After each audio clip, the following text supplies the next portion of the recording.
பாரதியார் அவர் ஆள்கள் தான். பாரதியார் சொல்லாததை வேற யாரும் சொல்லலையா, இல்லை பாரதியார் மட்டும்தான் அதை சொல்லியிருக்காரா அப்படின்னு நம்ம விவாதத்துக்கு போகிறதுக்கு முன்னாடி பாரதியார் அவர் ஏன் அதை கையில் எடுத்துருக்காருங்கிறத நம்ம முதல்ல புரிஞ்சுக்கணும். பாரதியார் வாழ்ந்த காலங்கள் பார்த்திங்கன்னா 1988 1921ஆம் ஆண்டு வரைக்கும் தான் வாழ்ந்திருக்காரு. கிட்டத்தட்ட ஒரு 39 வருஷம் வாழ்ந்திருக்காரு. நிறைய பாடல்கள் எழுதியிருக்காரு, கட்டுரைகள் எழுதியிருக்காரு. அவர் ஒரு பாட்டை மட்டும் எடுத்து கோட் பண்ணி அந்த பாட்டில் பெண்களை பற்றி அவர் சொன்னதெல்லாம் அவர் சொல்லியிருக்காரு, டீட்டெயில் பண்ணியிருக்காரு.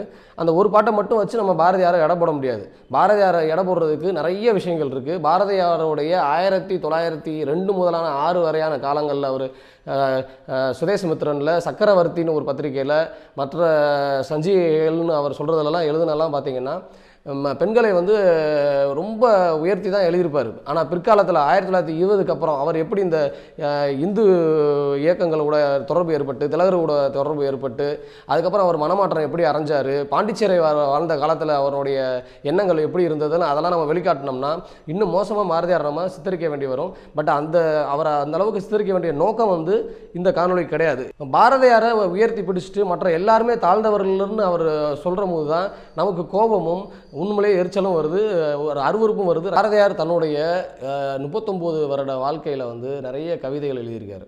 பெண்களை போற்றும் விதமாகவும், சில இடங்களில் பெண்களை கொஞ்சம், அதாவது அவருடைய சனாதன தர்மத்தையும் ஆரியத்தையும் போற்றும் போது பெண்களை ஆண்களுக்கு அடங்கி இருக்கணும் அப்படிங்கிற மாதிரிலாம் நிறைய மேற்கோள் காட்டியிருக்காரு. அவர் ஆரம்ப காலங்களில் சக்கரவர்த்தினியில் என்ன எழுதியிருக்காருன்னா, பெரியாருடைய எண்ணங்கள்லாம் அவருக்கும் இருந்திருக்கு. ஆரம்ப காலங்களில் எப்படின்னா, பெரியார் பெண் விடுதலை எப்படி வேணும்னாருன்னா, ஒரு ஆண் உனக்கு ஒரு இழிவு செய்தான்னா அதே இழிவை அவனுக்கு மறுபடியும் செய் அப்படிங்கிற மாதிரி நோக்கத்திலலாம் சில நேரத்தில் பெரியார் சொல்லியிருப்பார். எப்படி சொல்லியிருப்பாருன்னா, அந்த கோவத்தை நீயும் காட்டணும் அப்படின்னு சொல்லியிருப்பார். அதே மாதிரி தான் இன்றைக்கி நீ ஒரு குடும்பத்தில் உன்னுடைய புருஷன் உனக்கு இன்றைக்கி ஒரு துன்புறுத்தல் ஏற்படுத்துகிறான், ஒரு கெட்டதை செய்கிறான்னா அவனுக்கு அன்றைக்கி சமைச்சு போடாத, நீ மட்டும் சாப்பிட்டுட்டு தின்னுட்டு வீட்டுக்குள்ளே ரூமில் பூட்டி படுத்துக்கோ அப்படின்னு பாரதியார் சொல்லியிருக்காரு. இதே தான் பெரியார் பின்னாடியும் சொல்கிறாரு. ஸோ அந்த மாதிரி இருந்த பாரதியார் பிற்காலத்தில் இந்து ஆரியம் மேலே இருக்கிற மிகப்பெரிய பற்றுதல்னால தன்னோட நிலையை அவரே மாட்டிக்கிட்டார்.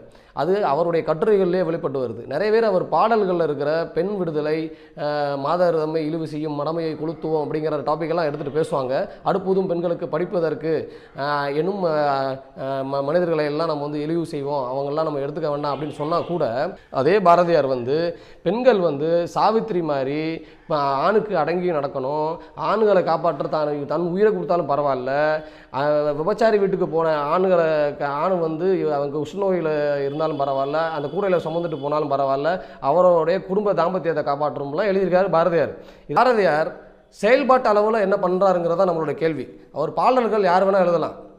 இப்போ உதாரணத்துக்கு ஒருத்தருக்கு அதீத கற்பனையில் என்ன வேணால் தோணும். அந்த கற்பனையை சட்ட வடிவமாகும். அதாவது அந்த கற்பனையை உண்மைக்கு கொண்டு வர்றதுக்கும் செயல்பாட்டுக்கு கொண்டு வர்றதுக்கும் அந்த உண்மையிலேயே அந்த பெண்ணுக்கு நன்மை பயப்பிக்கிறதுக்கும் பாரதியார் என்ன பண்ணாருங்கிறது தான் நம்மளோட கேள்வி. பாரதியார் வெறுமனை பாடல்களை எழுதி வச்சுட்டு அவர் இறந்து போயிடுறாரு. ஆனால் அதுக்கப்புறம் அதனுடைய எண்ணங்கள் எப்போ பூர்த்தி ஆகுது? பாரதியார் இருந்த காலத்தில் விதவைகள் எத்தனை பேர்? பாரதியார் இருந்த காலத்தில் அவர் சமூகத்தில் இருந்தவங்க, அவங்க சமூகத்தில் இருந்த பெண்கள் எவ்வளோ அடிமைப்பட்டு கிடந்தாங்க. பாரதியார் தன் குடும்பத்தில் அவருடைய மனைவிக்கு என்ன சுதந்திரம் கொடுத்தாரு? அவருடைய மனைவிக்கு அவர் அடுப்படையை விட்டு தாண்டுற அளவுக்கு சுதந்திரம் கொடுத்தாரா? நிறைய இன்சிடென்ட் சொல்லலாம். பாரதியார் வீட்டுக்கு யாரையோ திடீர்னு அழைச்சிட்டு வந்துடுவாராம். வீட்டில் பணம் இருக்காது, செல்லம்மா கிட்ட பணமும் இருக்காது. இவருக்கு வர்ற பணத்தை வச்சு, இவர் பத்திரிகைகள் நடத்துகிற பணம் வச்சு இவர் செலவழிச்சிட்டு இவர் நிம்மதியாக இருந்துருவார். ஆனால் செல்லம்மாக்கு பணம் இருக்காது. அவங்க செல்லம்மா அவங்க தாய் வழி தந்தை வழி அவங்க அம்மா வீட்டிலேருந்து வர்ற பணத்தை வச்சும் அங்கேருந்து பொருட்களை வச்சும் அவங்க சமைச்சு வீட்டை நடத்திட்டு இருந்தாங்க, அவரும் அவங்க குழந்தைகளும். இவர் யாருன்னா திடீர்னு வீட்டுக்கு கூட்டு வந்துடுவார், சமைச்சு போடு அப்படின்னு திடீர்னு ஆணை தான் ஒரு கட்டளை இடுவாராம். ஆனால் செல்லமாட்ட பணம் இருக்காதான். இவங்க உட்கார வச்சு பேசிகிட்டு இருங்க, நான் போய் வாங்கிட்டு வரேன்னு வீடு வீடாக போய் இரவல் வாங்கிட்டு சமைச்சு போட்டாங்க. இதெல்லாம் நடந்திருக்கு. இதெல்லாம் அவருடைய சுயசரிதையிலே பதிவு பண்ணப்பட்டிருக்கு. இந்த சமீபத்தில் நடந்த பாரதி படத்தில் கூட பதிவு பண்ணியிருக்கு. அப்படி தான் அவர் பெண்களை வச்சுருந்தார். தன்னுடைய குழந்தை தங்கம்மாவை தான் சொற்பேச்சு கேட்கல அப்படின்னு சொல்லிட்டு வலுக்கட்டாயமாக ஒரு காட்டு கோயிலுக்கு அழைச்சிட்டு போயிருக்காரு. ஆனால் அந்த காட்டு கோயிலுக்கு தங்கம்மா வர மறுத்துருக்காங்க, எனக்கு பயமாக இருக்குன்னு. தங்கம்மாவை ஓங்கி அழைந்ததோடு மட்டும் இல்லாமல் மனைவியையும் அடித்து, மனைவியோடைய தம்பி தன்னுடைய மச்சனையும் அடித்து காரி உமிழ்ந்திருக்கிறார். இந்த செய்தியில் ஒரு சுயசரிதையில் இருக்குது. ஸோ இந்த மாதிரி தனக்கு நெருக்கமான தன் குடும்பத்தில் இருக்கிற பெண்களுக்கே சுதந்திரம் கொடுக்காதவர் பாடல்களில் வெறுமனே எழுதி வச்சுட்டா மட்டும் வெறும் மாற்றம் ஏற்பட்டுரும், மாற்றம் ஏற்பட்டுருச்சு, இந்தியாவில் புரட்சி வந்துருச்சுன்னெலாம் நம்ம சொல்ல முடியாது. பாரதியார் அந்தளவுக்கு மட்டுமே நம்ம பார்க்க வேண்டிய ஒரு ஆளை தவிர்த்து ரொம்ப மிகைப்படுத்தி பாரதியாரை நம்ம பார்க்க வேண்டாம். அவருடைய சுதந்திர பாடல்கள் எல்லாமே வந்து எப்போ எழுதப்பட்டதுன்னா 1916களுக்கு முன்னாடி எழுதப்பட்ட பாடல்கள்லாம் ரொம்ப வீச்சு உடையது. 1920க்கு அப்புறம் அவருடைய தீவிரம் ரொம்ப குறையுது. பாண்டிச்சேரி இருந்த காலத்தில் வந்து சரண்டரே ஏறுறாரு. ஸோ இதெல்லாம் நம்ம பதிவு பண்ண வேண்டிய மிக முக்கியமான விஷயங்கள்.